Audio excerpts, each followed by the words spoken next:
हमारे सपने के लिए किस चीज़ की ज़रूरत होती है दोस्त? तो सबसे पहले एक परफेक्ट स्ट्रैटेजी की, फिर हमारा जो स्टडी हो वो अंडरस्टैंडिंग बेस्ड हो, चीज़ों को समझ सके और सिलेबस को ट्रैक करता हुआ हो, एक परफेक्ट नोट्स हो जो हमें एग्जाम में सफलता दिलाए। और अगर ऐसा कुछ आपको चाहिए तो आप इस नंबर पे कॉल करके जुड़ सकते हैं। और इसी क्रम में 68वीं बीपीएससी का जो पेपर हुआ था उसका मैं यहाँ पे प्रैक्टिस सेट आपके सामने लेके आया हूँ। ऑफिशियल क्वेश्चन पेपर है, उसका प्रैक्टिस सेट लेके आपके सामने हाजिर हूँ। इस क्वेश्चन पेपर को करने का मकसद हमारा ये है कि जो लेवल 68वीं में था, कयास लगाए जा रहे हैं और 90% ये बिल्कुल सही बात है, जो 68वीं का लेवल था वही 69वीं का भी लेवल होने वाला है। 68वीं में बस 68वीं 69वीं में चेंजेस यही रहेगा। 68वीं में 5 ऑप्शंस थे, 69वीं में 4 ऑप्शंस होंगे। 68वीं में 1/4 नेगेटिव था, 69वीं में 1/3 नेगेटिव रहेगा। यही बेसिक चेंजेस बस रहेंगे, लेकिन लेवल वही रहेगा। तो एक बार दोबारा से 68वीं के क्वेश्चन पेपर को हम लोग जीते हैं, एक बार दोबारा से हम लोग इसको लगाते हैं, दोबारा से उस मेमोरी को ताज़ा करते हैं और दोबारा से हम प्रीवियस ईयर क्वेश्चन पेपर का प्रैक्टिस करते हैं। ये आपको डेफिनेटली काम आएगा। वीडियो अच्छा लगे वीडियो को शेयर जरूर करिएगा एंड काइंडली अपने कमेंट्स करके अपने राय हमारे साथ जरूर शेयर करिएगा। चलिए इसको मैं करता हूँ आपके लिए जूम और हमारा यहाँ से आ जाता है पहला सवाल। अच्छा, बाय द वे मैं आपको बता दूँ ये सेट नंबर बी है, ठीक है। चलिए पहला क्वेश्चन है, कंकाल के वे हिस्से जो हड्डियों की तरह सख्त नहीं होते और जो मोड़े जा सकते हैं। देखिए वो हिस्सा कौन सा होता है, तो वो होता है, देखिए कार्टिलेज होता है। सी हमारा यहाँ पे करेक्ट हो जाएगा, है ना। कार्टिलेज जो है हमारा बॉडी में वो हड्डी का हिस्सा होता है जो सख्त नहीं होता हड्डी की तरह, इसको मोड़ा जा सकता है। कार्टिलेज या उपास्थि भी इसको कहा जाता है ना, हिंदी में उपास्थि भी कहा जाता है, अंग्रेजी में कार्टिलेज। 2 है, लाइकेन में एक क्लोरोफिल युक्त पार्टनर डैश एक साथ रहते हैं। देखिए लाइकेन में जो क्लोरोफिल युक्त जो पार्टनर होते हैं वो एक साथ कहाँ रहते हैं, शैवाल और कवक के रूप में रहते हैं। इस बार जो 68वीं में जो लेवल था साइंस का, इस बार भी वहीं रहने का अनुमान है। आप देख सकते हैं साइंस का कितना बेहतरीन टाइप का लेवल रहा है।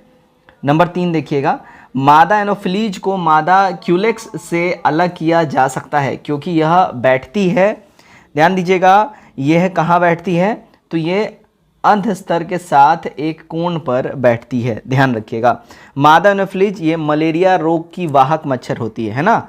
मच्छर को मादा क्यूलेक्स यानी कि हाथी पांव रोग का वाहक मादा क्यूलेक्स को कहा जाता है। इससे ये अलग किया जाता है क्योंकि यह अंध स्तर के साथ एक कोण पर बैठती है, दैट्स वाई। नंबर 4 देखिएगा, शरीर की प्रतिरोधक क्षमता से जुड़े सबसे महत्वपूर्ण कोशिका प्रकार कौन से हैं। वो महत्वपूर्ण कोशिका प्रकार हैं, देखिए लिम्फोसाइट्स।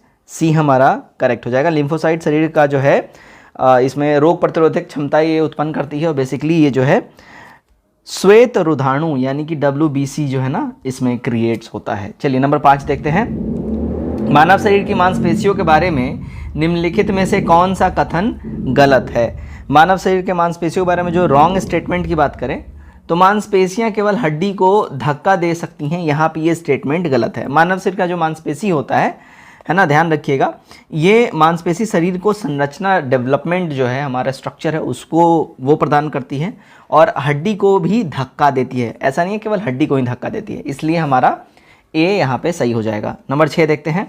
नंबर 6 हमारा बोल रहा है 20 सेंटीमीटर फोकस दूरी पर एक उत्तल लेंस की तरह की सतह पर सफ़ेद घोड़े का प्रतिबिंब बनाने के लिए एक बड़ी संख्या में काले रंग की पतली हड्डी बनाई जाती है। वह प्रतिबिंब कैसा होगा। उस प्रतिबिंब की बात कर लें हम लोग तो कम चमक वाला एक घोड़ा वो होगा, ठीक है, वो प्रतिबिंब जो होगा। 7 देखिएगा, ध्वनि की तीक्ष्णता किसके द्वारा निर्धारित की जाती है। देखिए ध्वनि की जो तीक्ष्णता है वो निर्धारित करी जाती है ध्वनि की आयाम के ऊपर में।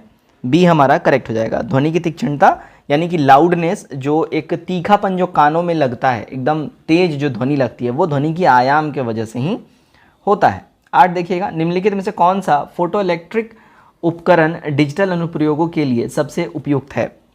सबसे उपयुक्त की अगर हम बात कर लें, है ना, तो वो फोटो वोल्टिक सेल हो जाएगा, ठीक है। बी हमारा यहाँ पे सही हो जाएगा, ठीक है। नंबर 9 देखिएगा, क्या बोल रहा है, बॉल बेरिंग या बॉल बेरिंग का उपयोग स्थैतिक घर्षण को निम्नलिखित में से किस में परिवर्तित करने के लिए किया जाता है। ये चेंज किया जाता है, देखिए रोलिंग घर्षण को, है ना, जो घर्षण जो चक्कर ऐसे गोल गोल जो रोलिंग होता है उसी के लिए बॉल बेरिंग का इस्तेमाल किया जाता है ताकि घर्षण कम हो, ठीक है, फ्रिक्शन कम हो। नंबर 10 देखिएगा, नंबर 10 में देखिए, फुटबॉल के खेल में एक गोलकीपर फुटबॉल को गोल में फेंकने के बाद अपने हाथों को पीछे की ओर खींचता है। यह गोलकीपर को किस प्रकार का सक्षमता प्रदान करती है, बेसिकली यहाँ पे ये पूछा जा रहा है, ठीक है ना। तो ये सक्षमता प्रदान करती है संवेग के परिवर्तन की दर को कम करने में, है ना। जो मोमेंटम होता है बॉल के स्पीड में, उसको कंट्रोल करने में ये हेल्प करता है, ये प्रक्रिया। नंबर 11 देखिएगा, निम्नलिखित में से कौन सा एक रेडियोधर्मी तत्व द्वारा उत्सर्जित घनात्मक रूप से आवेशित कण है। तो यह घनात्मक रूप से उत्सर्जित जो कण होता है, अगर इसकी हम बात कर लें, देखिए अल्फा किरण ये हो जाएगा, सी हमारा यहाँ पे एकदम सही हो जाएगा। नंबर 12 देखिएगा, केंद्राभिमुखी बल किसके द्वारा जिम्मेदार है। केंद्राभिमुखी बल की बात कर लें, ये जिम्मेदार होता है वस्तु को वृत्ताकार पथ पर गतिमान रखने के लिए केंद्राभिमुखी बल यानी कि सेंट्रल फ्यूगल फोर्स रिस्पॉन्सिबल होता है। नंबर 13 देखते हैं हम लोग, देखिएगा, निम्नलिखित में से किस ऊर्जा परिवर्तन में घर्षण बल शामिल होता है। घर्षण बल किस ऊर्जा परिवर्तन में शामिल होता है, यहाँ पे ये पूछा जा रहा है। देखिए, गतिज ऊर्जा को ऊष्मीय ऊर्जा या ऊष्मा ऊर्जा में डेवलप करने में घर्षण बल जो है ये काम आता है, राइट। 14 नंबर देखिएगा, एक बस सीधे रास्ते पर चल रही है और अचानक दाईं ओर तेज मोड़ी जाती है या मोड़ लेती है, टर्न लेती है अचानक से, है ना। किस ओर? दाईं ओर, राइट साइड। बस में बैठे यात्री, इनके ऊपर क्या प्रभाव पड़ेगा। देखिएगा, ये सभी यात्री बाईं ओर झुकेंगे। दाईं ओर जब ये टर्न लेगा, सारे यात्री ऐसे बाईं ओर झुकेंगे, ध्यान रखिएगा। नंबर 15 देखते हैं हम लोग। 15 देखिएगा, एक संगीत कार्यक्रम में ऑर्केस्ट्रा बजाने से पहले एक सितार वादक तनाव को समायोजित करने की कोशिश करता है और स्ट्रिंग को उपयुक्त रूप से बांधता है। ऐसा करके वह क्या ठीक करने की कोशिश करता है। देखिए, ऐसा करके जो है वो ठीक करता है ध्वनि अन्य वाद्य यंत्रों की आवृत्ति के साथ साथ सितार स्ट्रिंग की आवृत्ति, ठीक है। दूसरे जो वहाँ पे इंस्ट्रूमेंट्स हैं उनके साथ साथ इसकी ट्यूनिंग को वो सेट कर रहा है, राइट। चलिए 16 नंबर देखते हैं हम लोग। 16 में देखिए, पदार्थ के एक रूप का कोई निश्चित आकार नहीं होता है, लेकिन इसका एक निश्चित आयतन होता है। पदार्थ के इस रूप का एक उदाहरण कौन सा है। इस रूप का जो उदाहरण है अगर हम बात कर लें, ठीक है, तो वो होता है मिट्टी का तेल। सी हमारा करेक्ट हो जाएगा। पदार्थ के एक रूप का कोई निश्चित आकार नहीं होता, लेकिन इसका एक निश्चित आयतन होता है। और पदार्थ के इस रूप का एक उदाहरण जो सबसे बेस्ट है वो है मिट्टी तेल, जिसको हम लोग इंग्लिश में केरोसिन बोलते हैं, ठीक। 17 देखते हैं हम लोग। कुछ धातु ऑक्साइड अम्ल और क्षार के साथ अभिक्रिया कर नमक पानी बनाते हैं, उन्हें अभयधर्मी ऑक्साइड कहते हैं। अभयधर्मी ऑक्साइड के उदाहरण है। देखिए, अभयधर्मी ऑक्साइड के जो उदाहरण की अगर हम लोग बात कर लें, ठीक है, Al2O3 और ZNO हो जाएगा, यानी बी हमारा करेक्ट हो जाएगा, ध्यान रखिएगा, ठीक है। 18 देखिएगा, कौन सी गैस अपने ग्रीन हाउस प्रभाव से ग्लोबल वार्मिंग में योगदान करती है। ग्लोबल वार्मिंग में जो योगदान करती है ग्रीन हाउस अपने इफेक्ट की वजह से, तो यहाँ पे देखिएगा एक से अधिक हो जाएगा, डी हमारा करेक्ट हो जाएगा। कार्बन डाइऑक्साइड, नाइट्रस ऑक्साइड और मीथेन, ये तीनों के तीनों जो हैं इसमें अपना योगदान देते हैं। क्लियर। आगे बढ़ते हैं हम लोग नंबर 19 की ओर। देखिएगा, अम्ल धातु कार्बोनेट से अभिक्रिया कर डैश गैस मुक्त करता है। देखिएगा, ये जो गैस मुक्त करता है वो होता है carbon dioxide, CO2, B correct होगा। 20 देखिएगा, HOOCCOOH को कौन सा अम्ल कहा जाता है। ये समीकरण को कौन सा अम्ल कहा जाता है। इसको देखिएगा, ऑक्सैलिक एसिड, ऑक्सैलिक अम्ल इसको कहा जाता है। 20 का बी बिल्कुल ठीक हो जाएगा। 21 देखिएगा, आपको 3 परख नलियाँ दी गई हैं, उनमें से एक में आसुत जल है और अन्य 2 में से एक में अम्लीय विलयन तथा दूसरे में क्षारीय विलयन है। इनमें से किस में लाल लिटमस नीला हो जाएगा। इनमें से लाल लिटमस नीला हो जाएगा जो यहाँ पूछा जा रहा है, देखिएगा क्षार में हो जाएगा, राइट। सी हमारा सही हो जाएगा। 22 देखिएगा, एसिटिक एसिड, एसिटिक अम्ल की गंध किसके समान होती है। देखिए, इसकी जो गंध होती है काफ़ी तेज होती है, ध्यान रखिएगा। एसिटिक एसिड का जो गंध होता है और इसका गंध जो है ये सिरका का समान इसका गंध होता है। 23 देखते हैं हम लोग, HCl गैस शुष्क लिटमस पत्र पर रंग क्यों नहीं बदलती। इसके पीछे जो मेन रीज़न है वो है कोई H3O प्लस आयन मौजूद नहीं होंगे, लिटमस केवल H3O प्लस आयन की उपस्थिति में ही रंग बदलता है।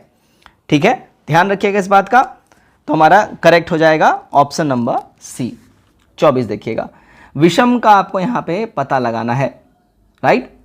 यहाँ पे जो विषम की अगर हम लोग बात कर लें तो विषम यहाँ पे कोई भी नहीं है, ई हो जाएगा, इनमें से कोई भी नहीं। ठीक है, ध्यान रखिएगा, क्योंकि फल का पकना, सीमेंट की सेटिंग तथा कोयले का जलना तीनों रासायनिक परिवर्तन के एग्जाम्पल्स हैं, इसलिए जो है यहाँ पे कोई भी विषम नहीं है, सारे के सारे रासायनिक परिवर्तन ही है, केमिकल चेंज है। हीरे और ग्रेफाइट के बारे में निम्नलिखित में से कौन सा कथन सत्य है, राइट स्टेटमेंट पूछा जा रहा है। देखिएगा, इनमें से कोई भी स्टेटमेंट सही नहीं है, ध्यान रखिएगा। ठीक है, क्योंकि हीरा और ग्रेफाइट की विद्युत चालकता, क्रिस्टल संरचना तथा डिग्री की कठोरता अलग अलग होती है, इसलिए यहाँ पे कोई भी स्टेटमेंट करेक्ट नहीं है, तो ई हमारा सही हो जाएगा। आगे देखिएगा, नंबर 26, किसमें परिवर्तन के कारण रंध्र खुलते या बंद होते हैं। रंध्र खुलने या बंद होने की बात जो अगर है तो यहाँ देखिएगा, कोशिकाओं में पानी की मात्रा में जब चेंजेस होगा तो रंध्र खुलेंगे और बंद होंगे। 27 देखिएगा, क्लोरोफिल सूर्य के प्रकाश के डैश तरंगदैर्घ्य को अवशोषित करता है। तो क्लोरोफिल जो अवशोषित करता है वो होता है, देखिए रेड और ब्लू वाला जो रेज होते हैं, इन्हीं को ये अवशोषित करता है, ध्यान रखिएगा। नंबर 28, निम्नलिखित में से कौन सा मेल सही नहीं है। इनमें से सही नहीं की बात हम लोग जो कर रहे हैं, कौन सा मेल यहाँ पे सही नहीं है। ठीक है, यहाँ पे देखिए, आधार के पास शाखाओं के साथ मोटा कठोर तना पेड़, ये वाला बिल्कुल गलत है। ठीक है, क्योंकि आधार के पास अनेक शाखाएं युक्त मोटा कठोर तना छुप या झाड़ी के प्रकार के पुष्पीय पादप के लक्षण होते हैं, है ना। 29 देखिएगा, सक्शन पुल के कारण पेड़ों में पानी बहुत ऊंचाई तक पहुंच जाती है, जिसका रीजन क्या है, इसका कारण क्या है। इसका कारण होता है वाष्पोत्सर्जन, है ना, एवेपोरेशन। सी हमारा करेक्ट हो जाएगा। नंबर 30 देखिएगा, निम्नलिखित में से कौन सा क्लोरोप्लास्ट का एक लक्षण है जो उसे स्व प्रकृतिक का योग्य बनाता है। स्व प्रकृतिक के योग्य जो है वो देखिएगा, डीएनए और आरएनए दोनों की उपस्थिति जो है क्लोरोप्लास्ट का एक लक्षण है जो उसे स्व प्रकृति योग्य बनाता है। ठीक है, अब यहाँ पे देखिएगा, यहाँ पे आपके 30 के 30 एग्जैक्ट साइंस खत्म हो गए हैं। अब हम लोग अगले सेक्शन के ऊपर जा रहे हैं, नेक्स्ट क्वेश्चन के ऊपर। सो आगे बढ़ते हैं हम लोग। अब यहाँ से हमारा देखिए रीजनिंग और मैथ वाला पोर्शन है, इसको भी फटाफट देख लेते हैं। चलिएगा, शब्द डायरी के अक्षरों से कितने शब्द बनाए जा सकते हैं, चाहे उनके अर्थ हो या ना हो, है ना। तो इससे ध्यान रखिएगा, ऑप्शन में है ही नहीं, है ना। ये लगभग देखिए 120 शब्द बनाए जा सकते हैं डायरी से। चलिए, यहाँ पे ध्यान दीजिएगा, यहाँ पे एक स्क्वायर दिया है, इसमें एक मिसिंग नंबर यहाँ पे बोला जा रहा है, कौन सा होगा। ठीक है, यह आप देख लीजिए, और मैं इसको थोड़ा सा जूम आउटिंग कर देता हूँ। ठीक है, अब इसमें बताना है कौन सा नंबर जो है यहाँ पे मिसिंग है। तो ये मिसिंग नंबर की जो बात हो रही है, देखिएगा 77 हो जाएगा, सी हमारा सही हो जाएगा। 33 देखिएगा, दी गई श्रृंखला में समान पैटर्न पर अनुसरण करते हुए लुप्त संख्या आपको पता करना है, ज्ञात करना है लुप्त संख्या। ठीक है, लुप्त संख्या जो है इसमें 428 हो जाएगा। अगला सवाल देखते हैं हम लोग। देखिएगा, किसी कूट भाषा में यदि फास्टर को 222, 921, 23, 19 लिखते हैं और मॉन्क को 151, 614 और 12 लिखते हैं, तो गाइड को इस भाषा में क्या लिखेंगे या कैसे लिखेंगे। देखिएगा, गाइड को जो है इस भाषा में हम लोग 212, 219, 523 लिखेंगे। 35 देखिएगा, एक आयत का क्षेत्रफल 30 वर्ग सेंटीमीटर है और परिमाप 26 सेंटीमीटर है, इसकी भुजाएं सेंटीमीटर में कितनी होगी। सेंटीमीटर में इसकी भुजाओं की बात कर लें तो ये हो जाएगा 10 और 3। ठीक है, 36 देखिएगा, एक दुकानदार किसी वस्तु पर 10% की छूट देता है जिसका अंकित मूल्य 400 है। यदि वह 10% जीएसटी लेता है तो उस वस्तु का अंतिम मूल्य क्या है। उस वस्तु का अंतिम मूल्य, लास्ट वैल्यू की बात हो रही है। लास्ट वैल्यू जो है 396 हो जाएगा, सी हमारा यहाँ पे सही हो जाएगा, राइट। चलिए आगे बढ़ते हैं हम लोग।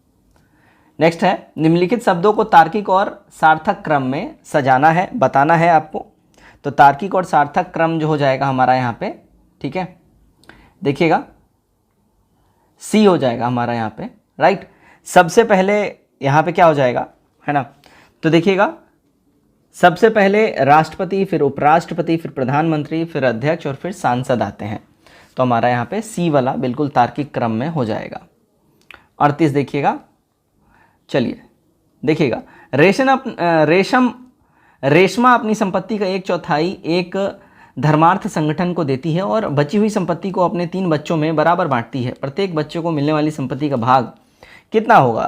तो प्रत्येक बच्चों को जो मिलने वाली संपत्ति का जो भाग है, ध्यान रखिएगा, वो 1/4 हो जाएगी। अगला सवाल देखते हैं हम लोग, 39 नंबर। निम्नलिखित में से कौन सा कथन यहाँ पे असत्य है? ठीक है, असत्य की बात कर ले तो यहाँ पे ध्यान दीजिएगा, इनमें से कोई भी नहीं, ठीक है ना। ए, बी और सी ये जो तीनों स्टेटमेंट हैं, तीनों के तीनों ही एब्सोल्युटली करेक्ट हैं आपस में। प्रत्येक वर्ग एक समचतुर्भुज होता है, प्रत्येक वर्ग एक आयत होता है और प्रत्येक समचतुर्भुज एक समानांतर चतुर्भुज होता है। सारे के सारे सही हैं अपनी जगह पे। 40 देखिएगा, 40 में आपसे बोल रहा है, कुछ सदस्यों को एक परिवार में बी कहता है कि आर मेरी बहन है, ए की पुत्री है जो टी की इकलौती पुत्री है, एक्स टी जेड की संतान है जो एच की दादी नानी, के एम की माँ है जो एच की इकलौती बहन है, एक्स अविवाहित है और यदि एस ए जीवन साथी हैं तो के का एस से किस प्रकार का संबंध है। तो यहाँ पे ये रीजनिंग का सवाल है, इसका सही हो जाएगा, ये बहनोई, देवर, साला, पत्नी कुछ भी हो सकती हैं, राइट। चलिए आगे बढ़ते हैं हम लोग, नेक्स्ट क्वेश्चन देख, अगले क्वेश्चन की ओर बढ़ते हैं। भारत में जिला स्तर पर उपभोक्ता विवाद निवारण के संदर्भ में निम्नलिखित में से कौन सा कथन सही नहीं है? इनमें से कौन सा स्टेटमेंट सही नहीं है? देखिएगा यहाँ पे जो स्टेटमेंट है, इनमें से जिला फोरम उन शिकायतों पर विचार करता है जहाँ वस्तुओं या सेवाओं का मूल्य 50 लाख रुपए से अधिक नहीं होता है। यहाँ पे ध्यान रखिएगा, ये सही नहीं है, क्योंकि जिला फोरम उन शिकायतों का निपटान करता है जहाँ वस्तुओं या सेवाओं का मूल्य एवं मुआवजा का दावा 20 लाख से अधिक होता है। ध्यान रखिएगा, तो 50 लाख है तो ये तो टच ही नहीं करेगा। अगला सवाल देखिएगा, 42 नंबर, क्या बोल रहा है? एक पंचायत समिति किस स्तर पर एक पंचायती राज संरचना का संचालन करती है? तो ये संचालन करती है, देखिएगा, ब्लॉक स्तरीय निकाय ये होती है, ब्लॉक स्तर पर ये संचालन करती है पंचायत समिति। ध्यान रखिएगा। नंबर 43, निम्नलिखित में से किसे समुदाय विकास के पहले कार्यक्रम के रूप में स्थापित किया गया था? तो पहले कार्यक्रम के रूप में जो स्थापित किया गया था, अगर हम बात कर लें, ये था, देखिए, राष्ट्रीय विस्तार सेवा को। बी हमारा बिल्कुल सही हो जाता है। नंबर 44 देखिएगा, भारतीय संविधान के अनुच्छेद 14 में लिखा हुआ कानून के समक्ष समानता किस देश के संविधान से लिया गया है? देखिएगा, ये लिया गया है ब्रिटेन के संविधान से। हमारा बी बिल्कुल ही सही हो जाएगा, राइट। चलिए नंबर 45, भारतीय संविधान को बनाने में कितना समय लगा है? देखिए, भारतीय संविधान को बनाने में 2 साल 11 महीने 18 दिन का समय लगा है। राज्य का मंत्रिपरिषद सामूहिक तौर पर किसके प्रति उत्तरदायी होता है? देखिए, ये लोग सामूहिक तौर पे, ध्यान रखिएगा, हमेशा विधानसभा के प्रति उत्तरदायी होंगे। बहुत सारे स्टूडेंट्स राज्यपाल मार के आए होंगे, इस वजह से उनका गलत भी हुआ होगा। 47 देखिएगा, निम्नलिखित कथनों पे आपको विचार करना है ना। देखिएगा, 73वां संशोधन के बाद विकेंद्रीकरण किया गया था किसका? तो 73वां संविधान संशोधन के बाद विकेंद्रीकरण किया गया था निर्णय लेने की शक्तियों का, पूर्ण व्यवस्था का और न्यायिक शक्तियों का। प्रशासनिक शक्तियों का, न्यायिक नहीं होगा, तो हमारा सी हो जाएगा, 1, 2 और 4, राइट। अगला देखते हैं हम लोग, 48 नंबर, राज्यसभा में प्रतिनिधित्व में शामिल है। राज्यसभा के प्रतिनिधित्व में क्या शामिल है? देखिए, इसके प्रतिनिधित्व में अगर हम बात कर लें, ठीक है ना, शामिल है, देखिए, उपयुक्त में से एक से अधिक हो जाएगा। अब इसमें क्या क्या है? तो भारत के राष्ट्रपति द्वारा मनोनीत जो सदस्य होते हैं ये इसमें शामिल रहते हैं, ठीक है, और अप्रत्यक्ष रूप से नागरिकों द्वारा उनके प्रतिनिधियों के माध्यम से चुने गए सदस्य। तो हमारा ए और सी यहाँ पे बिल्कुल ही सही हो जाएगा।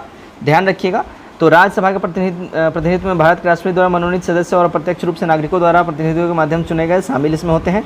ध्यान रखिएगा, क्लियर। 49 देखिएगा, निम्नलिखित में से किसका संबंध भारत के सर्वोच्च न्यायालय से है? तो भारत के सर्वोच्च न्यायालय से जो है, अगर हम बात कर लें, देखिएगा, एक से अधिक हो जाएगा इनका संबंध। अब किन किन का है?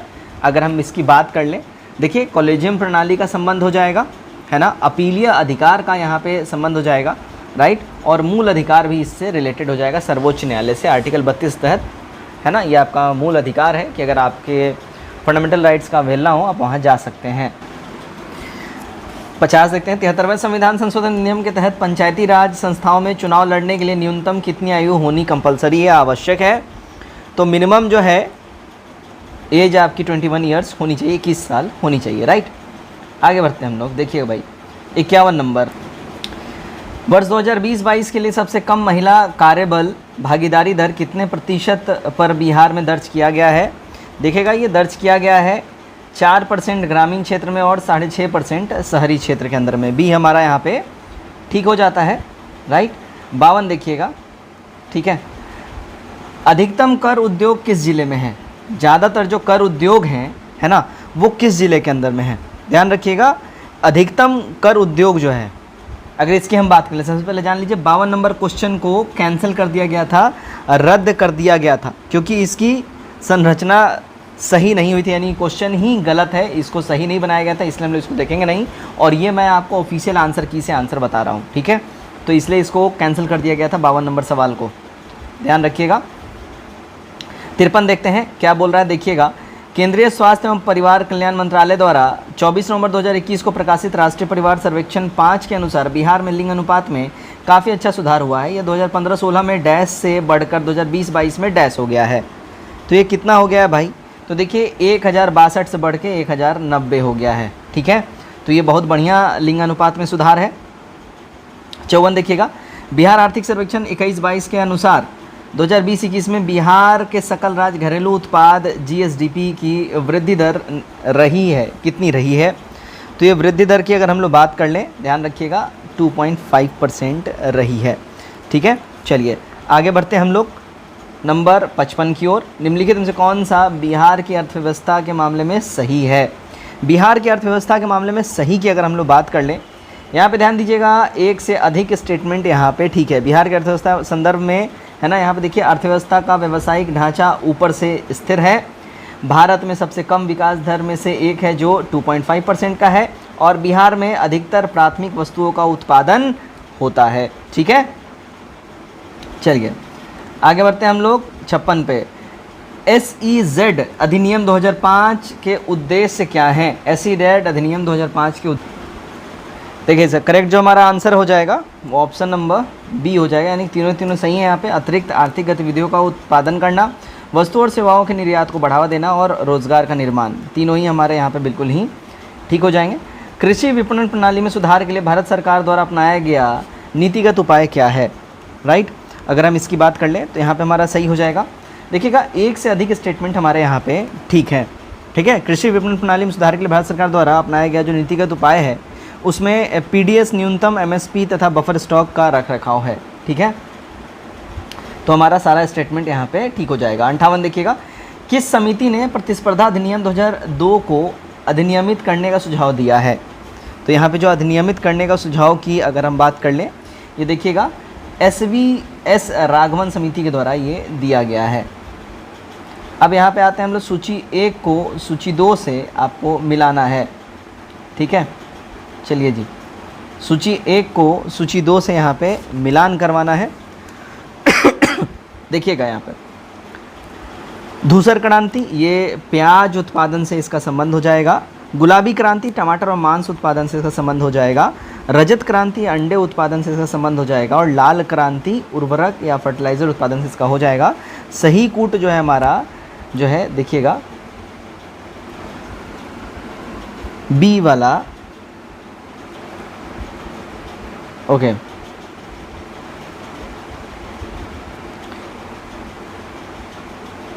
हाँ जी, चलिए बी हमारा यहाँ पे सही हो जाएगा। चलिए आगे बढ़ते हैं हम लोग 60 नंबर। निम्नलिखित में से कौन सी पंचवर्षीय योजना मानव संसाधन विकास पर केंद्रित थी? तो मानव संसाधन विकास पे जो है ध्यान रखिएगा केंद्रित कौन सी थी? तो इनमें से कोई भी नहीं हो जाएगा। 8वीं पंचवर्षीय योजना थी, 8th वाली, ठीक है। तो 8वीं पंचवर्षीय योजना मानव संसाधन विकास पर केंद्रित थी। 61 देखिएगा, भारत के निम्नलिखित में से किस राज्य ने अप्रैल से सितंबर 2022 के दौरान उच्चतम प्रत्यक्ष विदेशी निवेश यानी FDI इक्विटी के रूप में प्राप्त किया है। तो ये कौन प्राप्त किया है? कर्नाटका ने। आगे बढ़ते हैं, नंबर 62 देखिए, किस बजट में वित्त मंत्री ने उदारीकृत विनिमय दर प्रबंधन प्रणाली की घोषणा करी थी? तो ये प्रबंधन प्रणाली की जो इन्होंने घोषणा करी थी, ध्यान रखिएगा, ये यूनियन बजट 1992-93 में इन्होंने करी थी। 63 नंबर देखिएगा, अगला है पंचवर्षीय योजना के उद्देश्य में निम्नलिखित में से कौन से थे? अगर इसकी हम बात कर लें, ठीक, तो ध्यान रखिएगा, इनमें से, है ना, इनमें से कोई भी नहीं, डी हमारा हो जाएगा। दिए गए ऑप्शंस में से कोई भी सही नहीं है। पंचवर्षीय योजना देश के विकास के लिए आरंभ किया गया था, जिसमें साहित्य का विकास शामिल नहीं था। ठीक है, तो यहाँ पे साहित्य वैसे ही नहीं हो जाएगा। ठीक है, ध्यान रखिएगा, साहित्य का विकास में नहीं था। इसका मुख्य उद्देश्य विकास की दर को बढ़ाना था ताकि देश में निवेश को बढ़ाया जा सके। इसके अलावा सामाजिक न्याय, गरीबी हटाना, पूर्ण रोजगार, आधुनिकीकरण, ये सब को भी बढ़ावा देना था। ठीक है, चलिए 64 देखिएगा, गरीबी रेखा को निर्धारित करने के लिए कौन सा संगठन सर्वेक्षण करता है? तो देखिए NSSO जो है ना, ये सर्वेक्षण करता है। 65 भारत का व्यापार संतुलन माल और सेवाएं दिसंबर 2022 अंतिम के लिए है। तो ये ध्यान रखिएगा, अगर हम बात कर लें अंतिम के लिए कौन सा हो जाएगा, तो ये हो जाएगा -11.98 अरब अमेरिकी डॉलर। आगे बढ़ते हैं, देखिएगा 66 नमक सत्याग्रह के दौरान बिहार के लोगों ने नमक बनाने के साथ साथ सरकार के विरुद्ध किस कर का विरोध करने का विकल्प चुना था? राइट, इसका जो करेक्ट आंसर हमारा हो जाएगा, देखिएगा, इनमें से कोई भी नहीं हो जाएगा। राइट, क्योंकि ध्यान रखिएगा, नमक सत्याग्रह के दौरान बिहार के लोगों ने नमक बनाने के साथ साथ सरकार के विरुद्ध चौकीदारी कर का विरोध किया था, है ना, चौकीदारी कर। तो ध्यान रखिएगा इस बात का। चलिए आगे बढ़ते हैं हम लोग। 67 नंबर देखिएगा, श्री कृष्ण सिंह द्वारा गठित बिहार की निर्वाचित सरकार ने फरवरी 1938 में किस कारण से इस्तीफा दे दिया था? देखिए इनके पीछे जो रीज़न था वो भैया रीज़न था राजनीतिक कैदियों को छोड़ने के कारण। ठीक है, राजनीतिक कैदियों को छोड़ने के कारण, है ना। 68 देखिएगा, किसने चंपारण सत्याग्रह के दौरान बिहार में गांधी जी की जान बचाई थी? तो गांधी जी की जान बचाई थी किसने? तो बतख मियाँ ने उनकी जान बचाई थी। बी हमारा यहाँ पे करेक्ट हो जाएगा। 69 असहयोग आंदोलन दौरान किसने बिहार में किसानों की अगुवाई करी थी? बिहार में किसानों की अगुवाई की अगर हम बात कर लें, ठीक है, असहयोग आंदोलन दौरान, तो वो किया था स्वामी विद्यानंद जी ने। बी हमारा यहाँ पे ठीक हो जाएगा। आगे बढ़ते हैं हम लोग। 70 नंबर देखिएगा, प्रथम बार संघर्ष के तरीकों के रूप में स्वदेशी एवं बहिष्कार किसके द्वारा अपनाए गए थे? ये अपनाया गया था, अगर हम बात कर लें प्रथम बार, करेक्ट आंसर हो जाएगा, देखिए, बंगाल विभाजन। ठीक है ना, तो प्रथम बार संघर्ष के तरीके के रूप में स्वदेशी एवं बहिष्कार करके किसके द्वारा अपनाया गया था? तो बंगाल विभाजन के टाइम में। ठीक है, अब बंगाल विभाजन कब हुआ था? ध्यान रखिएगा, 1905 में हुआ था। ठीक है, इस बात का ध्यान रखिएगा। ठीक है, 1903 में घोषणा हुआ था, 1905 में जो है ये इम्प्लीमेंट कर दिया गया था। 71 1906 में आयोजित भारतीय राष्ट्रीय कांग्रेस INC के कलकत्ता अधिवेशन में भारत के लिए स्वराज का झंडा किसके द्वारा फहराया गया था? तो ये स्वराज का झंडा जो है, देखिएगा, दादा भाई नौरोजी के द्वारा फहराया गया था। 1906 की बात है ये। राइट, चलिए आगे हम लोग बढ़ते हैं। 72 देखिएगा, स्वतंत्रता संग्राम के दौरान भारतीय राज्य कश्मीर निज़ाम के हैदराबाद, ठीक है, निज़ाम के हैदराबाद या हैदराबाद के निज़ाम, यहाँ निज़ाम के हैदराबाद लिखा हुआ है, कश्मीर के निज़ाम के हैदराबाद, त्रावणकोर आदि जैसे भारतीय शासकों द्वारा शासित राज्यों में एक समानांतर आंदोलन शुरू किया गया, उसका नाम क्या था? उसके नाम की अगर हम लोग बात कर लें, ठीक है, तो वो था, देखिए, प्रजामंडल आंदोलन। सी हमारा बिल्कुल ही करेक्ट हो जाएगा। ठीक है, आगे बढ़ते हैं नंबर 73 की ओर। भारतीय स्वतंत्रता संग्राम के बारे में निम्नलिखित में से कौन सा कथन सही नहीं है? सही नहीं कथन की बात कर लें तो वर्ष 1921 में महात्मा गांधी को गिरफ्तार कर लिया गया था, ये वाला स्टेटमेंट बिल्कुल ही गलत है, ध्यान रखिएगा। ठीक है ना, क्योंकि गांधी जी साल 2021 में गिरफ्तार नहीं हुए थे, उन्हें 10 मार्च 1922 को गिरफ्तार किया गया था। ठीक है, ध्यान रखिएगा, कब? 10 मार्च 1922 को उनको अरेस्ट किया गया था, 21 में नहीं किया गया था। ठीक है, चौरा चौड़ी का जो कांड हुआ था 4 फरवरी 1922 को, जिसके वजह से इन्होंने फिर रिकॉल कर दिया, ठीक है, नॉन कॉपरेशन मूवमेंट को, उसके बाद से ध्यान रखिएगा इसको गांधी जी को अरेस्ट किया गया था। चलिए 74 देखिएगा, अबुल कलाम आज़ाद के द्वारा किस पत्रिका को संपादित किया गया था? तो अबुल कलाम आज़ाद के द्वारा जो है अल हिलाल को संपादित किया गया था। 75 देखते हैं हम लोग, ठीक है। 19वीं शताब्दी, चलिए 19वीं शताब्दी के अंत में इतिहास के अध्ययन ने भारत में राष्ट्रीयता की भावना पैदा करने में किस प्रकार का मदद किया? तो ये जो है अगर हम बात कर लें किस प्रकार का मदद किया, ठीक है, तो यहाँ पे ऑप्शन डी हो जाएगा, एक से अधिक, ठीक है। ब्रिटिश शासन के तहत दयनीय स्थितियों को बदलने और संघर्ष के लिए लोगों का आग्रह करके वो लोग थक गए थे, ये भी हो गया। इतिहास की पुनर्व्याख्या करके अंग्रेजों द्वारा भारतीयों को पिछड़ा, आदिम और खुद पर शासन करने में असमर्थ के रूप में चित्रित करने के खंडन करके, और भारत के गौरवशाली अतीत के बारे में लिखकर और लोगों को उनकी उपलब्धियों पर गर्व करने के लिए आग्रह करके। तो ये सारे ऑप्शंस हो जाएंगे। 76 देखिएगा, नगरों में असहयोग आंदोलन के संबंध में निम्नलिखित में से कौन सा कथन सही नहीं है? इसमें सही कथन की बात अगर हम लोग कर ले, कौन सा नहीं है? ध्यान रखिएगा, आंदोलन में केवल उच्च जाति और अमीरों ने भाग लिया था, ये स्टेटमेंट गलत है। और मद्रास की जस्टिस पार्टी द्वारा काउंसिल के चुनाव का बहिष्कार किया गया था, ये भी गलत है, ठीक है। तो हमारा ए हो जाएगा, ये दोनों स्टेटमेंट गलत हैं, ठीक है। सॉरी, आगे बढ़ते हैं हम लोग। 77 नंबर देखिएगा, एक सन्यासी जो फिजी में एक गिरमिटिया मजदूर के रूप में काम करने के बाद उस जिले में अपनी पीठ पर तुलसीदास रामायण की एक प्रति लेकर आया था, जिससे वह ग्रामीण श्रोताओं को छंद सुनाता था। यह जिस किसान नेता का जिक्र है वो कौन सा किसान नेता है? अगर उस किसान नेता की अगर हम बात कर ले, वो है बाबा रामचंद्र जी, ए करेक्ट हो जाएगा। 78 देखिएगा, ऑल इंडिया हरिजन संघ की स्थापना 1932 में किसके द्वारा की गई थी? इसकी स्थापना की गई थी, देखिएगा, महात्मा गांधी जी के द्वारा, है ना। डिप्रेस्ड क्लास की अगर हम बात कर ले फिर वो अंबेडकर जी हो जाएंगे। आगे बढ़ते हैं। 20 फरवरी 1947 को निम्नलिखित प्रधानमंत्री एटली ने भारत से ब्रिटिश शासन को कब तक वापस लेने की घोषणा की थी? तो एटली ने भारत से ब्रिटिश शासन को वापस लेने की घोषणा 1948 जून तक कर दिया था कि वो वापस आ जाएंगे। स्वराज दल की स्थापना बिहार में किसने की थी? स्वराज दल की स्थापना की अगर हम बात कर लें, ठीक है, कि बिहार में स्वराज दल की स्थापना किसने की?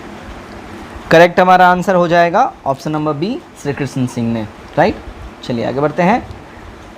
इनमें से किसने हुमायूं को यह प्रस्ताव दिया था कि यदि उसे बंगाल पर अधिकार करने दिया गया तो वह बिहार को समर्पित कर देगा और 10 लाख दिनार की वार्षिक श्रद्धांजलि अर्पित करेगा, ठीक है भैया, ये बोला था शेर खान ने, बी करेक्ट हो जाएगा।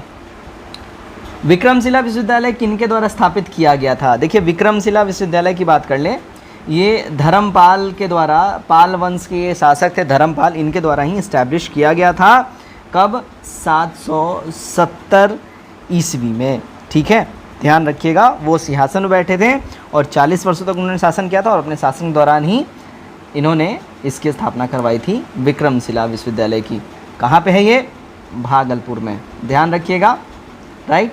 चलिए 83, इनमें से बिहार के प्रथम राज्यपाल कौन थे? देखिएगा, बिहार के प्रथम राज्यपाल की अगर हम बात कर लें तो वो थे Sir James David Sifton, B हमारा करेक्ट हो जाएगा। 84 नंबर देखते हैं। Mahatma Gandhi and Bihar some reminiscences के लेखक कौन थे? देखिए, इसके लेखक की अगर हम लोग बात कर लें, है ना, तो इसके लेखक थे डॉक्टर राजेंद्र प्रसाद जी। आगे देखिएगा 85 नंबर, बिहार का सबसे पुराना गिरजाघर कौन सा है? बिहार का सबसे पुराना गिरजाघर की अगर हम बात कर लें तो ये था, देखिए, पादरी की हवेली, राइट, ए हमारा करेक्ट हो जाएगा। नंबर 86, दिवंगत अभिनेता कुमुदलाल गांगुली, जिन्हें उनके मंचीय नाम अशोक कुमार से भी जाना जाता है, उनका जन्म बिहार के निम्नलिखित में से किस शहर में हुआ था? तो इनका बिहार में, ध्यान रखिएगा, कहाँ पे इनका जन्म हुआ था? अगर हम बात कर लें तो भागलपुर में इनका जन्म हुआ था, सी करेक्ट हो जाएगा, राइट। आगे देखिएगा, प्राचीन काल में गंगा के दक्षिण क्षेत्र को क्या कहा जाता था? तो प्राचीन काल में गंगा के दक्षिण क्षेत्र को जो है, देखिएगा, इनमें से कोई भी नहीं हो जाएगा, ई हमारा करेक्ट हो जाएगा। तो प्राचीन काल में गंगा के दक्षिण क्षेत्र को मगध कहा जाता था। क्या? मगध कहा जाता था। ऑप्शन ए में नहीं है, मगध, है ना।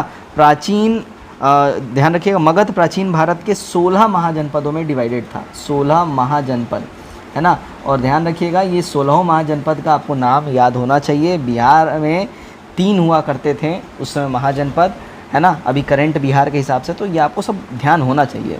88 भारतीय उपमहाद्वीप में लोहे का प्रयोग कब स्टार्ट हुआ था? तो भारतीय उपमहाद्वीप में लोहे का प्रयोग की अगर हम बात कर लें, ठीक है, कब स्टार्ट हुआ था? ध्यान रखिएगा, ऑप्शन नंबर ई हो जाएगा, इनमें से कोई भी नहीं, ठीक है। तो अगर हम बात कर ले, विश्व में विभिन्न भागों में लोहे का प्रयोग का ज्ञान धीरे धीरे डेवलप हुआ था और यह युग अलग अलग समय पर अलग अलग जगहों पर रहा था, लेकिन भारतीय उपमहाद्वीप में अगर बोला जाए तो 1300 ईसा पूर्व के आसपास, ठीक है, 1300 ईसा पूर्व के आसपास ऐसा माना जाता है कि भारत में ये ज्ञान डेवलप हुआ था। जबकि तमिलनाडु में हुए अभी रीसेंट उत्खनन के बाद अगर हम बात कर ले, कार्बन डेटिंग से उसका पता चला है, उसके हिसाब से भारत में लोहे का प्रयोग लगभग 4200 वर्ष पहले स्टार्ट हुआ था, ठीक है, 4200 वर्ष पहले लगभग।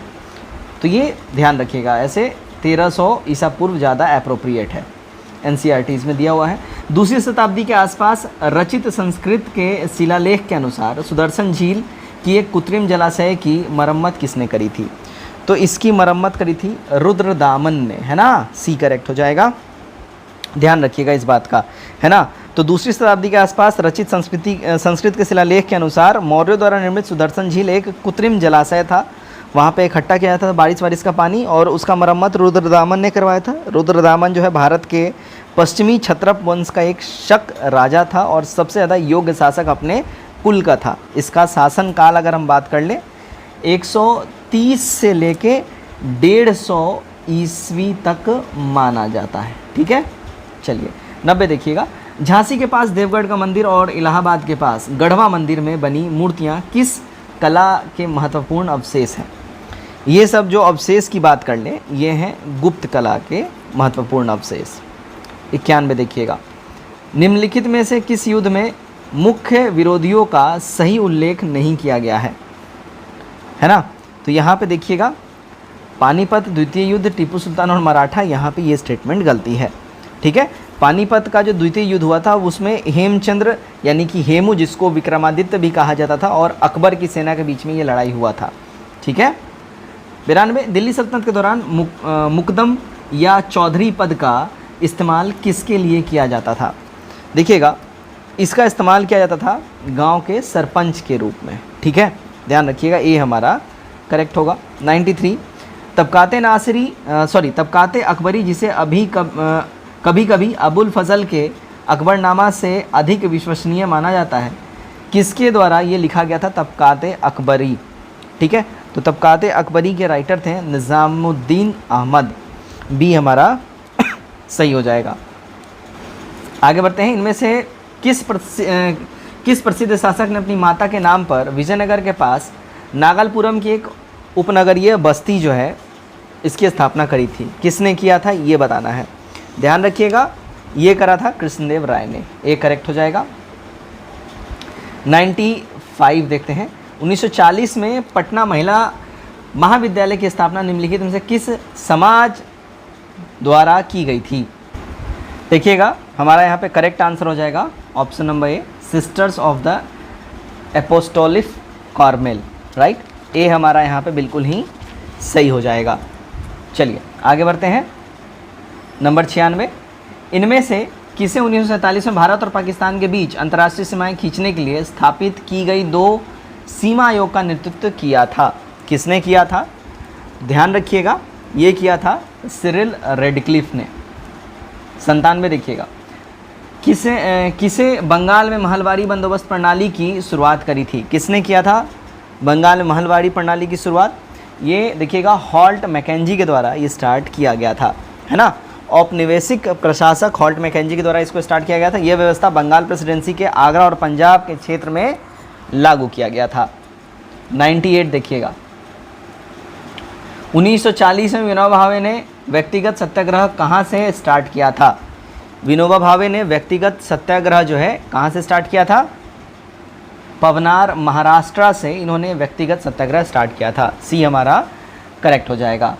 99 देखिएगा, 1918 में मोंटफोर्ट सुधार पर कांग्रेस ने एक महत्वपूर्ण रुख अपनाया, जिसके कारण पुराने उदारवादी अवशेष सप्रू, जयकर और चिंतामणि टूट गए। जिन्होंने गठन किया था, इन्होंने किसका गठन किया था? अगर हम बात कर लें ठीक है। इन्होंने गठन किया था इंडियन नेशनल लिबरल फेडरेशन का, ए करेक्ट हो जाएगा। 100 नंबर देखिएगा, कैबिनेट मिशन निम्नलिखित में से किसके लिए भारत भेजा गया था? कैबिनेट मिशन का भारत आने का जो मेन रीज़न था, अगर हम बात कर लें, ठीक है ना, तो देखिएगा सत्ता के हस्तांतरण के लिए एक संवैधानिक व्यवस्था तैयार करने के लिए ये इंडिया आया था कैबिनेट मिशन। चलिए 101 देखते हैं हम लोग। पहला तैरता हुआ सौर ऊर्जा संयंत्र बिहार में किस स्थान पर बनाया गया है? करेक्ट हो जाएगा, देखिएगा कदीराबाद दरभंगा में, ए करेक्ट हो जाएगा। आगे बढ़ते हैं 102, वर्ष 2019-20 के आर्थिक सर्वेक्षण के अनुसार किस जिले की प्रति व्यक्ति आय सबसे कम है? सबसे कम प्रति व्यक्ति आय की अगर हम बात कर लें, देखिएगा शिवहर का सबसे कम प्रति व्यक्ति आय हो जाएगा, बी हमारा करेक्ट होगा। 103 देखते हैं हम, वर्ष 2021-22 के लिए नीति आयोग SDG रिपोर्ट के अनुसार बिहार राज्य का स्कोर कितना है? तो बिहार राज्य के स्कोर की अगर हम लोग बात कर लें, राइट, तो देखिएगा 100 में से 52 हो जाएगा, यानी ए हमारा करेक्ट हो जाएगा। आगे बढ़ते हैं, नेक्स्ट है हमारा 104, खेलो इंडिया महिला टूर्नामेंट में पहली बार किस खेल को शामिल किया गया है? राइट, करेक्ट हमारा जो यहाँ पे आंसर हो जाएगा ऑप्शन नंबर सी हो जाएगा, ट्रैक साइकिलिंग को। 105 देखिएगा, निम्नलिखित में से किसे अगस्त 2022 में भौगोलिक संकेतक यानी GI टैग से सम्मानित किया गया है? तो ये GI टैग से किसे सम्मानित किया गया है ना, तो ये देखिएगा अगर हम बात कर लें यहाँ पे एक से अधिक हो जाएगा, ठीक है, माफ़ कीजिएगा, मिथिला मखाना हो जाएगा यहाँ पे, बिहार का एप्लिक खतवा वर्क, ये भी हो जाएगा जी, डी हो जाएगा, एक से अधिक। अगले सवाल की ओर बढ़ते हैं, 106 देखिएगा, निम्नलिखित में से किसे वर्ष 2022 में यूनेस्को की विश्व धरोहर सूची में जोड़ा गया है? तो अगर हम बात कर लें किसे जोड़ा गया है, तो यहाँ ऑप्शन नंबर ई हो जाएगा, इनमें से कोई भी नहीं। देखिए कुछ समाचार पत्रों में यूनेस्को द्वारा मुजफ्फरपुर के लंगट सिंह कॉलेज में खगोलीय वेधशाला जो है 106 साल पुराना, उसको विश्व धरोहर सूची में जोड़ने का समाचार प्रकाशित हुआ था, जिसके बाद इसका खंडन किया गया था यूनेस्को की ओर से।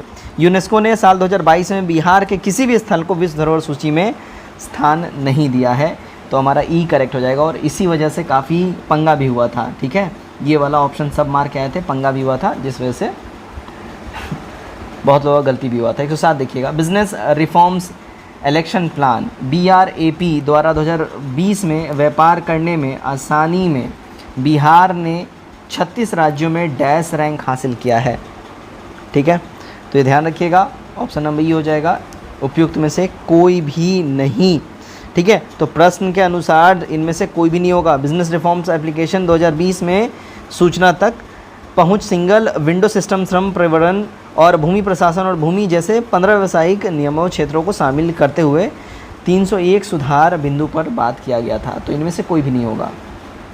108, 28 नवंबर 2022 को मुख्यमंत्री नीतीश कुमार द्वारा गंगा जल आपूर्ति योजना का उद्घाटन किस स्थान पर किया गया? इसका जो है ध्यान रखिएगा, बोध गया में जो है इसका उद्घाटन किया गया गंगा जल आपूर्ति का। 109, निम्नलिखित में से किस एसोसिएशन बोर्ड ने अक्टूबर 2022 में पुरुष और महिला खिलाड़ियों के लिए समान वेतन की घोषणा करी है? इस वेतन की घोषणा करी है BCCI ने, यानी कि भारतीय क्रिकेट कंट्रोल बोर्ड के द्वारा, ठीक है। 110 देखिएगा, पिछले 10 वर्षों में राज्य का शहरीकरण बहुत तेज़ी से बढ़ा है। 2011 की जनगणना के अनुसार बिहार में शहरीकरण का स्तर %% था, जो बढ़कर वर्तमान में %% हुआ है, तो ये हो जाएगा देखिएगा 11.3 से 15.3 तक, ठीक है।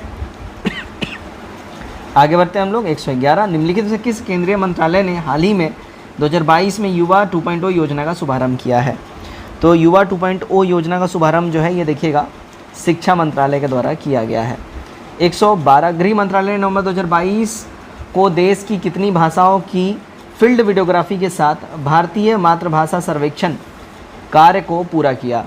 तो इस कार्य को किसने पूरा किया था? अगर हम बात कर ले 576 कार्यों को पूरा किया था, ठीक है।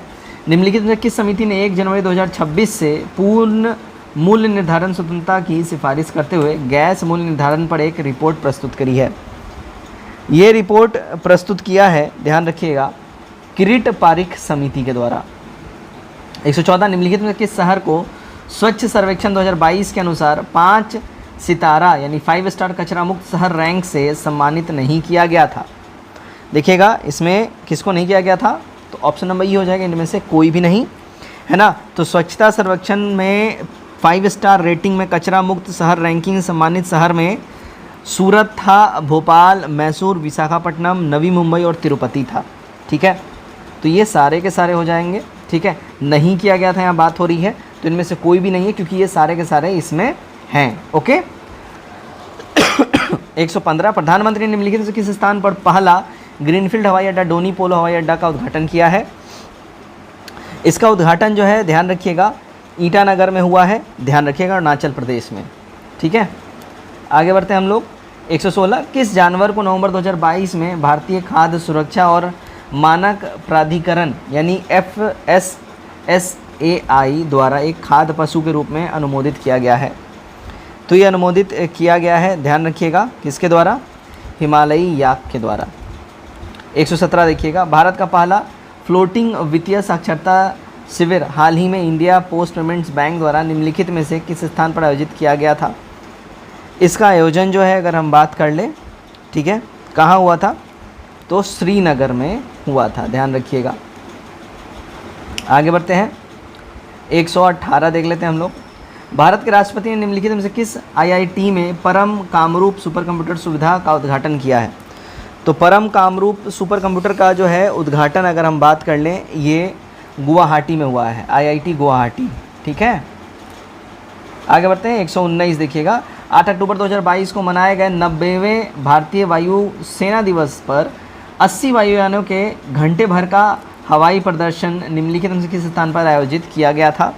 देखिएगा इसका आयोजन जो है सुखना झील चंडीगढ़ के पास में हुआ था। 120 देखिएगा भारत सरकार के पोषण अभियान के तहत वर्ष के किस महीने को राष्ट्रीय पोषण माह या नेशनल न्यूट्रिशन मंथ के रूप में मनाया जाता है। तो ये मनाया जाता है अगर हम बात कर लें सितंबर मंथ को। ठीक है, आगे बढ़ते हैं। नेक्स्ट है चीन के तियांगोंग अंतरिक्ष स्टेशन के हाल ही में लॉन्च किए गए अंतिम मॉड्यूल का नाम क्या था। इसका अंतिम मॉड्यूल का नाम था मैंगटियान, राइट, ए करेक्ट हो जाएगा। 122 देखिएगा निम्नलिखित में से कौन सा विश्व का सबसे बड़ा ज्वालामुखी है जो पिछले 38 वर्षों में पहली बार फूटा था। ठीक है, तो भैया ये था मौना लोआ ज्वालामुखी। 123 देखते हैं इनमें से किसे हाल ही में उनके उपन्यास the 7 moons of Maali Almeida के लिए 2022 का बुकर पुरस्कार मिला है। तो ये बुकर पुरस्कार अगर हम बात कर लें, ठीक है, किसको मिला है, देखिएगा करेक्ट हो जाएगा, देखिएगा शेहान करुणा तिलकम, ए करेक्ट हो जाएगा। 124 देखिए विश्व अंतरिक्ष सप्ताह 2022 की थीम क्या थी। इसकी थीम की बात कर लें, देखिएगा अंतरिक्ष और निरंतरता इसकी थीम थी, ए करेक्ट हो जाएगा। 125 देखते हैं हम लोग निम्नलिखित में से किस लेबोरेटरी ने दिसंबर 2022 में एक ऐतिहासिक नाभिकीय संलयन सफलता का दावा किया। ठीक है, तो ये दावा किया है, देखिएगा लॉरेंस लिवरमोर नेशनल लेबोरेटरी ने, बी करेक्ट हो जाएगा। 126 कॉलिस डिक्शनरी का वर्ड ऑफ द ईयर 2022 निम्नलिखित में से कौन सा है। तो वर्ड ऑफ द ईयर 2022 जो है अगर हम बात कर ले कॉलिस डिक्शनरी का, है ना, ये है देखिए परमा क्राइसिस, बी करेक्ट हो जाएगा। 127 देखिएगा निम्नलिखित में से किस देश ने सेनेगल के साथ मिलकर कोप 27 के दौरान अंतर्राष्ट्रीय सूखा लचीलापन गठबंधन का शुभारंभ किया है। तो इसका शुभारंभ किया है देखिएगा स्पेन ने, राइट। आगे बढ़ते हैं 128 भारत में पहली बार किस देश के दूतावास ने नोहोन्शु के लिए जीआई टैग के लिए आवेदन किया था। तो ये भाई जीआई टैग के लिए आवेदन देखिएगा जापान ने करा था, नाम से ही पता चल रहा है। 129 निम्नलिखित से किस अंतरिक्ष एजेंसी ने यह घोषणा किया कि उसने अपने इक्विलियस अंतरिक्ष यान को आगे बढ़ाने के लिए भाप का सफलतापूर्वक उपयोग किया है। तो ये भाप का सफलतापूर्वक उपयोग किसने किया था, जाक्सा किया था, यानी कि जापानी एरोनॉटिक्स यहाँ जो एसोसिएशन है उसने। ठीक है, अक्टूबर 2022 में लॉन्च किए गए टेस्ला ह्यूमनॉइड रोबोट का नाम क्या है। तो ह्यूमनॉइड रोबोट जो है इसका नाम है ऑप्टिमस, राइट, बी करेक्ट हो जाएगा। चलिए 131 देखते हैं हम लोग भारत के निम्नलिखित में से किस राज्य की सीमा बिहार में अधिकतम जिलों से लगती है? तो बिहार में अधिकतम जिलों से अगर हम बात कर, देखिएगा करेक्ट आंसर जो इसमें हमारा हो जाएगा ऑप्शन नंबर डी हो जाएगा, एक से अधिक हो जाएगा। इसमें देखिएगा यूपी आ जाएगा आपका, ठीक है, झारखंड आ जाएगा, ध्यान रखिएगा। तो उत्तर प्रदेश और झारखंड इनकी जो सीमाएं हैं ये लगभग 8-8 जिलों से टच करती हैं, ध्यान रखिएगा इस बात का। 32 देखिएगा, निम्नलिखित में कौन सा भागलपुर से मिर्ज़ा चौकी की ओर रेल मार्ग में बिहार का अंतिम रेलवे स्टेशन है? करेक्ट आंसर हो जाएगा देखिए अम्मापाली रेलवे स्टेशन, सी करेक्ट हो जाएगा। 133 देखते हैं हम लोग। देखिए बिहार में खनिज उत्पादन के संदर्भ में निम्नलिखित कथनों पर आपको विचार करना है, ठीक है, बिहार में खनिज उत्पादन के संबंध में, राइट। यहाँ जो हमारा करेक्ट आंसर हो जाएगा ऑप्शन नंबर डी हो जाएगा, एक से अधिक। अब यहाँ देखिएगा बिहार में खनिज उत्पादन संदर्भ में यहाँ पे रोहतास में पायराट का सर्वाधिक भंडार है, ठीक है। चूना पत्थर कैमूर, भभुआ, मुंगेर और रोहतास जिले में पाया जाता है, ठीक है। और जमुई जिला में सोने का भंडार पाया जाता है, ठीक है। सारे के सारे हैं, तो यहाँ पे 1 2 3 तीनों नहीं है, इसलिए एक से अधिक हो जाएगा डी वाला, ठीक है। चलिए, बिहार में बहने वाली पवित्र नदी फल्गु नदी निम्नलिखित में से किन नदियों के संगम से बनती है? फल्गु, देखिएगा इसका करेक्ट जो हमारा आंसर हो जाएगा मोहना और लीलाजन नदी के संगम से फल्गु नदी का जो है ये निर्माण होता है, ठीक है। चलिए 35 देखिएगा, 135, बिहार में निम्नलिखित किस स्थान पर पहली बार चाय बागानों की स्थापना की गई थी? ठीक है, किस जगह पे चाय बागानों की स्थापना की गई थी? देखिए करेक्ट आंसर हमारा हो जाएगा ऑप्शन नंबर बी, ठाकुरगंज हो जाएगा, ठीक है। तो बिहार के ठाकुरगंज में पहली बार चाय बागानों की स्थापना की गई थी, जो किशनगंज जिले के अंतर्गत आता है। आगे बढ़ते हैं 136, बिहार के निम्नलिखित जिलों का आरोही दशकीय जनसंख्या वृद्धि 2001 से 11 के अनुसार सही क्रम को आपको चुनना है, ठीक है। करेक्ट आंसर हो जाएगा देखिए सिवान, किशनगंज और मधेपुरा। 137 देखिए, बिहार में कृषि आधारित उद्योग में किस खाद्य उद्योग का प्रभुत्व है? तो जो खाद्य उद्योग का जो प्रभुत्व है वो है अनाज आधारित उद्योग का। 138 देखते हैं हम लोग, अटाक में अपनी पहाड़ी यात्रा के अंत में सिंधु नदी अफगानिस्तान की किस नदी से जुड़ती है? ठीक है, तो ये जुड़ती है देखिएगा काबुल रिवर से।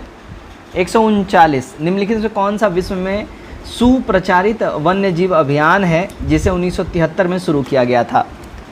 ठीक है, तो जो 1973 में सुप्रसिद्ध वन्यजीव अभियान है जिसको स्टार्ट किया गया, करेक्ट आंसर हमारा हो जाएगा देखिएगा प्रोजेक्ट टाइगर, बी हमारा सही हो जाएगा।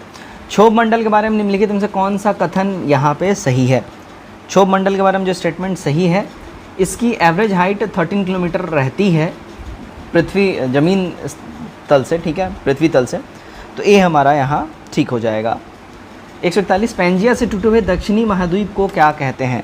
तो पेंजिया जो टूटा हुआ दक्षिणी महाद्वीप है उसको हम लोग गोंडवाना लैंड कहते हैं, भारत गोंडवाना लैंड का ही हिस्सा है, ध्यान रखिएगा। 142, आर्कटिक क्षेत्र और अंटार्कटिक महाद्वीप किसके निकट स्थित है? तो देखिएगा ये जो है स्थित है किसके निकट? उत्तरी और दक्षिणी ध्रुव के निकट ये स्थित है।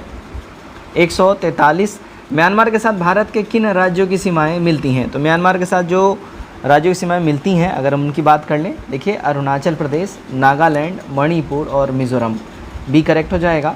144, निम्नलिखित से कौन सा समुद्री जैव विविधता के दृष्टिकोण से दुनिया का सबसे समृद्ध क्षेत्र है जिसमें ज्वारंधमुख समुद्र तट, निकटवर्ती पर्यावरण के जंगल, समुद्री घास, प्रवाल भित्तियाँ, नमक दलदल और मैंग्रोव के साथ 21 द्वीप शामिल हैं?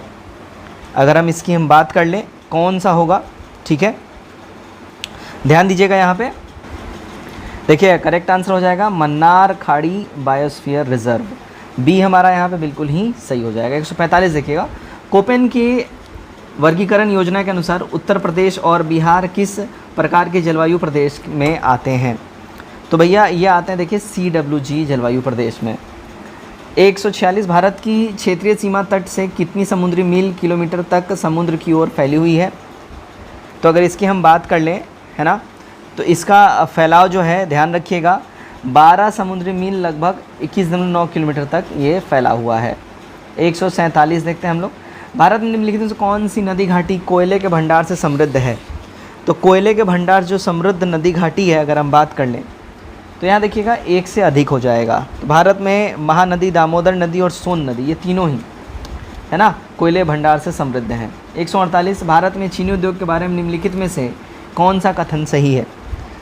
सही कथन की अगर हम बात कर ले, ठीक है, चीनी उद्योग के बारे में देखिएगा सर, करेक्ट जो हमारा आंसर हो जाएगा ऑप्शन नंबर डी हो जाएगा 1 से अधिक, ठीक है ना। तो यहाँ पे अगर हम बात कर ले कि कौन कथन सही है, तो यहाँ पे डी हो जाएगा। प्रदेश चीनी का जो है, यानी कि बिहार जो है, उत्तर प्रदेश, माफ़ करिएगा, उत्तर प्रदेश चीनी का दूसरा सबसे बड़ा प्रोड्यूसर है, जबकि फर्स्ट पोजीशन पर महाराष्ट्र आता है। भारत विश्व में चीनी का सबसे बड़ा उत्पादक और दूसरा सबसे बड़ा निर्यातक देश बन गया हुआ है, और गन्ने की खेती और उसकी मिलों तक पहुंच के आधार पर वजन कम करने वाला उपयोग भी भारत करता है। तो हमारा डी हो जाएगा 1 से अधिक, ठीक है। 149 ग्रीष्म के अंत में पूर्वी मानसून वापस होता है, जो केरल और कर्नाटक के तटीय क्षेत्र में एक सामान्य घटना है। इसे स्थानीय रूप में किस नाम से जाना जाता है? ठीक है, इसको स्थानीय रूप में किस नाम से जाना जाता है? ध्यान रखिएगा, इसको जाना जाता है मैंगो शावर्स के नाम से। आज का हमारा आखिरी सवाल, वातावरण मुख्य रूप से किसके द्वारा गर्म होता है? देखिए इन्वायरमेंट जो है मेनली जो ह्यूमिड और गर्म होता है, वो देखिए दीर्घ तरंग स्थलीय विकिरण की वजह से ये गर्म होता है वातावरण। तो दोस्तों यहाँ पे हमने प्रीवियस ईयर क्वेश्चन यानी PYQ किया 68 BPSC का, क्योंकि यहीं से ट्रेंड सेट हुआ है 69 का, और इसी लेवल के सवाल रहेंगे। आप लोग यहाँ पे सब कुछ देख सकते हो, क्वेश्चन किस लेवल का है, क्वेश्चन का बेस कितना डीप है या मॉडरेट है, आप देख सकते हो। वीडियो कैसा लगा कमेंट करके जरूर बताइएगा, वीडियो को ज़्यादा शेयर करिए, और काइंडली चैनल सब्सक्राइब नहीं किया है चैनल सब्सक्राइब करिए। धन्यवाद।